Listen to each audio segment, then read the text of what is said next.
Social media ఇదో మాయా ప్రపంచం. ఉన్నది లేనట్టుగా లేనిది ఉన్నట్టుగా చూపిస్తుంది. నిజానిజాలేమిటో ఆ దేవుడికే ఎరుక. అయినా సరే అందమైన ఈ మాయలో చాలా మంది చిక్కుకుంటున్నారు. వీరిలో పిల్లలు ఉండడం ఆందోళన కలిగిస్తున్న విషయం. తెలిసి తెలియని వయసులో సోషల్ మీడియాని విపరీతంగా వాడేస్తూ ఆ ప్రభావానికి లోనవుతున్నారు. మానసికంగా సమస్యలు ఎదుర్కొంటున్నారు. అందుకే ఆస్ట్రేలియా ప్రభుత్వం ఓ కీలక నిర్ణయం తీసుకుంది. 16 ఏళ్లలోపు చిన్నారులు సోషల్ మీడియా వాడకుండా చట్టం అమల్లోకి తెచ్చి సరికొత్త చర్చకు దారితీసింది.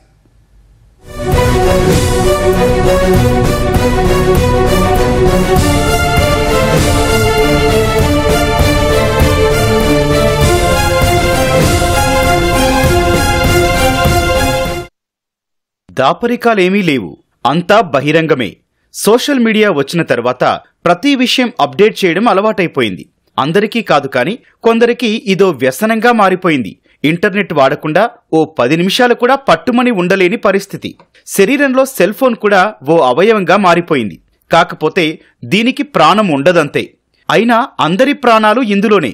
కాసేపు కనపడకపోతేనే వెలవెల్లాడిపోతున్నారు. పెద్దలు ఇలా ఉంటే పిల్లలు ఇంకెలా ఉంటారు? వాళ్లకి గోరుముద్దల నాటి నుంచే సెల్ ఫోన్ అలవాటవుతోంది. అది కాస్త వ్యసనంగా మారిపోతోంది. వయసు పెరిగే కొద్దీ ఆన్లైన్లో అసభ్యకర కంటెంట్ చూసేంత వరకు దారితీస్తోంది. యుక్త వయసులో అడ్డదారులు తొక్కడానికి కారణమవుతోంది. ఈ సమస్య గమనించే 16 ఏళ్లలోపు పిల్లలు సోషల్ మీడియా వాడకుండా నిషేధం విధించింది ఆస్ట్రేలియా.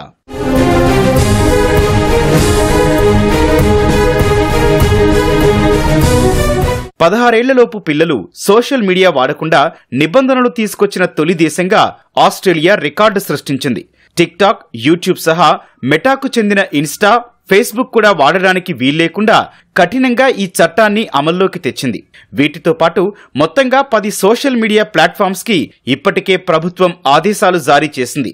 16 ఏళ్లలోపు పిల్లల అకౌంట్స్ అన్ని వెరిఫై చేసి పూర్తిగా బ్లాక్ చేయాలని తేల్చి చెప్పింది. మరో కీలకమైన విషయం ఏంటంటే ఇలా బ్లాక్ చేయకపోతే ఆ సంస్థ ప్రభుత్వానికి $33 మిలియన్ ఫైన్ కట్టాల్సిందే. అయితే ఇప్పటి వరకు టిక్టాక్ లోనే 2 లక్షలకు పైగా అకౌంట్స్ ని బ్లాక్ చేసినట్టు సమాచారం. రానున్న రోజుల్లో ఈ సంఖ్య మరింత పెరుగుతుందని స్పష్టంగా చెబుతున్నారు ఆస్ట్రేలియా ప్రధాని ఆల్బనీస్. అంతేకాదు ఇది అమల్లోకొచ్చినందుకు చాలా గర్వంగా ఉందని స్టేట్మెంట్ కూడా ఇచ్చారు. బ్యాన్ చేశారు సరే, మరి దీని వెనకాల కారణాలు ఏమిటి? ఈ ప్రశ్నకు ఇప్పటికే సమాధానం ఇచ్చింది ఆస్ట్రేలియా ప్రభుత్వం. సోషల్ మీడియా కారణంగా టీనేజర్స్ మానసిక ఆరోగ్యం దెబ్బతింటోందన్నది గవర్నమెంట్ చెప్పిన మొట్టమొదటి విషయం. అంతేకాదు ఈ సోషల్ మీడియా కారణంగానే తప్పుడు సమాచారం వ్యాప్తి చెందడంతో పాటు బాడీ షేమింగ్ కూడా పెరుగుతోంది. బాడీ షేమింగ్, విద్వేషాలు పెంచే పోస్టుల కారణంగా చాలా మంది పిల్లలు మానసికంగా కుంగిపోతారని అంటోంది ఆస్ట్రేలియా ప్రభుత్వం. అందుకే తప్పనిసరి పరిస్థితుల్లో నిషేధం విధించాల్సి వచ్చిందని స్పష్టం చేసింది. ఈ జాబితాలో ఎలాన్ మస్క్ కు చెందిన ఎక్స్ కూడా ఉంది. అయితే వయసు ధృవీకరించేందుకు ఆయా కంపెనీలు ప్రత్యేకంగా ఓ వ్యవస్థను తీసుకొచ్చాయి. ఈ సిస్టమ్ ద్వారానే ఏజ్ వెరిఫికేషన్ జరుగుతుంది. అప్లోడ్ చేసిన పోస్టులు, సెల్ఫీల ఆధారంగా ఈ ధృవీకరణ జరగనుంది.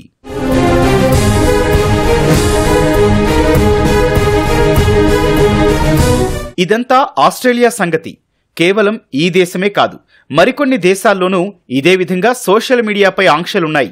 పూర్తిస్థాయి నిషేధం లేదు కానీ కొన్ని సవరణలతో వాడుకునే విధంగా నిబంధనలు తీసుకొచ్చారు. ఈ జాబితా ఓసారి చూస్తే యూకే గురించి ముందు చెప్పుకోవాలి. 2023లో ఆన్లైన్ సేఫ్టీ యాక్ట్ను ఆమోదించింది అక్కడి ప్రభుత్వం. సోషల్ మీడియా సంస్థలు తప్పనిసరిగా ప్రమాణాలు పాటించాలి. ముఖ్యంగా హానికర కంటెంట్ మైనర్స్ కి చేరువ కాకుండా బ్లాక్ చేయాలి. ఈ ఏడాది ఈ చట్టం అమల్లోకొచ్చింది. సోషల్ మీడియా వాడకం విషయంలో మాత్రం ఏజ్ లిమిట్ విధించలేదు.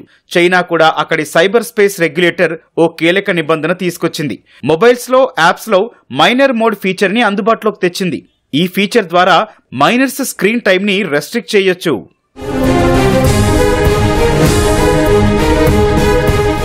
డెన్మార్క్ కూడా 15 ఏళ్లలోపు పిల్లలు సోషల్ మీడియా వాడకుండా నిషేధం విధించేందుకు సిద్ధంగా ఉంది. నవంబర్లో ఇందుకు సంబంధించిన ప్రకటన కూడా చేసింది. అయితే 13 ఏళ్లలోపు చిన్నారులకు కొన్ని సోషల్ మీడియా ప్లాట్ఫామ్స్ మాత్రమే వాడుకునే విధంగా తల్లిదండ్రులు యాక్సెస్ ఇచ్చేలా నిబంధనలు తీసుకొచ్చింది. అంటే తల్లిదండ్రుల అనుమతితో ఆయా ప్లాట్ఫామ్స్ వాడేలా మినహాయింపునిచ్చింది. ఇలా చూసినప్పుడు ఇది పూర్తిస్థాయి నిషేధమైతే కాదు, ఫ్రాన్స్లో 2023లో ఓ చట్టం తీసుకొచ్చింది. 15 ఏళ్లలోపు పిల్లలు తల్లిదండ్రుల అనుమతితోనే సోషల్ మీడియా అకౌంట్స్ క్రియేట్ చేసుకునేలా రూల్ పెట్టింది. జర్మనీ, ఇటలీలోనూ దాదాపు ఇవే నిబంధనలున్నాయి. కాకపోతే ఈ అమల్లోనే కొన్ని సవాళ్లు ఎదురవుతున్నట్టు సమాచారం.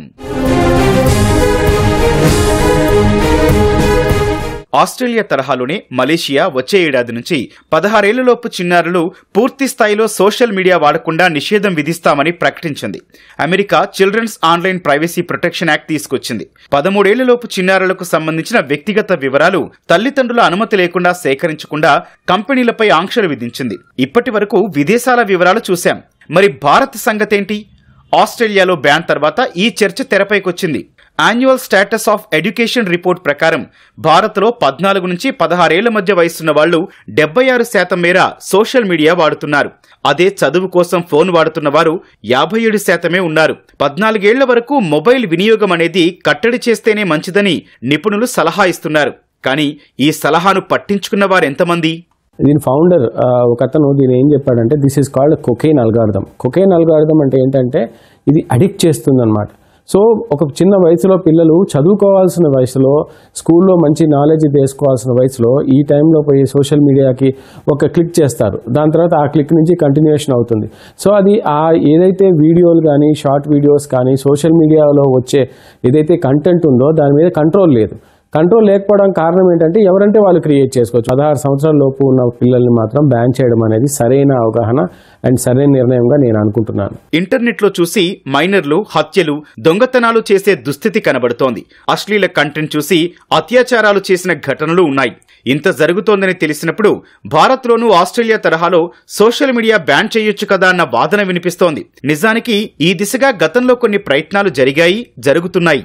ఈ ఏడాది ఏప్రిల్లో సుప్రీంకోర్టులో ఓ పిటిషన్ దాఖలైంది. 13 ఏళ్లలోపు చిన్నారులు సోషల్ మీడియా వాడకుండా నిషేధం విధించాలనేది అందులోని సారాంశం. కానీ సుప్రీంకోర్టు మాత్రం ఈ పిటిషన్ని తోసిపుచ్చింది.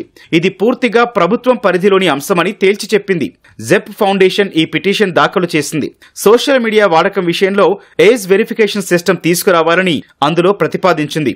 ఈ మేరకు కేంద్రం జోక్యం చేసుకోవాలని విజ్ఞప్తి చేసింది. కానీ సుప్రీంకోర్టు ఇందులో తాము ఆదేశాలు ఇవ్వలేమని స్పష్టం చేసింది. చట్టాలు చేయడం ప్రభుత్వం పని అని వెల్లడించింది. అదే టీవీలో చూస్తున్నాం, అక్కడ మటర్లు ఏంటంటే ఇక్కడ చనిపోయారంటే గూగుల్లో సెర్చ్ చేసి లేదా సోషల్ మీడియాలో సెర్చ్ చేసి ఏ విధంగా చంపచ్చు, ఏ విధంగా చంపేసినటువంటి వ్యక్తుల్ని వాళ్ళ శవాన్ని ఏ విధంగా నిర్వీర్యం చేయొచ్చు అనేటువంటి సోషల్ మీడియాలో సెర్చ్ చేసి వాళ్ళు అదే విధంగా తయారవుతున్నారు. కాబట్టి మన భారతదేశం కూడా దీని మీద ఒక చట్టం తీసుకొచ్చి ఈ సోషల్ మీడియాని చిన్నారులు చూడకుండా బ్యాన్ చేయాలి. సోషల్ మీడియాలో వచ్చేటువంటి కంటెంట్ మీద కూడా నిఘా పెట్టాలి.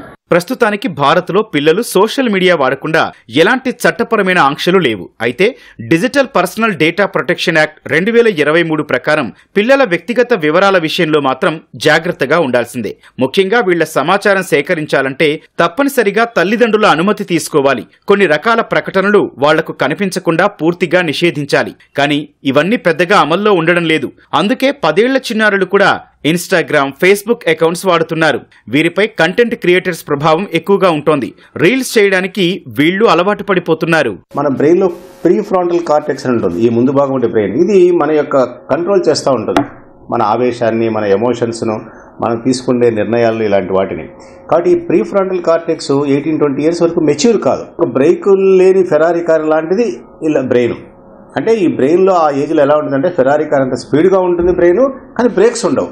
దానివల్ల ఏమవుతుంది, వాళ్ళు ఏదైనా ఒక కొత్త దానికి అలా హుక్ అయిపోతే ఇంకా బ్రేకులు లేకుండా వెళ్ళిపోతుంటారు. దానివల్ల ఏమవుతుంది, వాళ్ళు క్షణికావేశం పెరిగిపోతుంది. వీడియో గేమ్ కానీ ఇంకోటి కానీ ఆ కిక్ వస్తుంది, ఆ డోపమైన్ రిలీజ్ అవుతుంది. చదువులో ఉండదు. కాబట్టి చదువు తగ్గిపోతుంది, అటెన్షన్ స్పాన్ తగ్గిపోతుంది, రిస్కీ బిహేవియర్ ఎక్కువ అవుతుంది, ఎమోషనల్ కంట్రోల్ అంటే భావోద్వేగాలను కంట్రోల్ చేసుకునే కెపాసిటీ కూడా తగ్గిపోతుంది. Service for healthy use of technology సంస్థ ప్రకారం టెక్నాలజీ అడిక్షన్ ని వదిలించడం అంత సులభం కాదు. చాలా మంది తల్లిదండ్రులకు ఇప్పుడిదో సవాల్గా మారిపోయింది. కావాల్సినంత టెక్నాలజీ అందుబాటులో ఉన్నప్పుడు ఆ సాంకేతికతకు దూరంగా పిల్లలను ఎలా ఉంచాలో అర్థం కావడం లేదు అన్నది తల్లిదండ్రుల ఆందోళన. Service for healthy use of technology సంస్థ కీలక వివరాలు వెల్లడించింది. భారత్లో 5,000కు మించి తల్లిదండ్రులు పిల్లలతో ఎలా కమ్యూనికేట్ అవ్వాలో తెలుసుకునేందుకు ఆన్లైన్లో వెతుకుతున్నారని తేలింది. ఇది తప్పు అని తేల్చి చెప్పడం, బెదిరించడం కాకుండా ఎలా అయితే మాట వింటారు అని తెగ సెర్చ్ చేస్తున్నారు. సైకాలజిస్టులతో ప్రత్యేకంగా మాట్లాడుతున్నారు. ఈ టెక్నాలజీ అడిక్షన్ నుంచి పిల్లలను బయటపడేయాలంటే ఏం చెయ్యాలి, ఏం చెయ్యకూడదు అని ఆరా తీస్తున్నారు.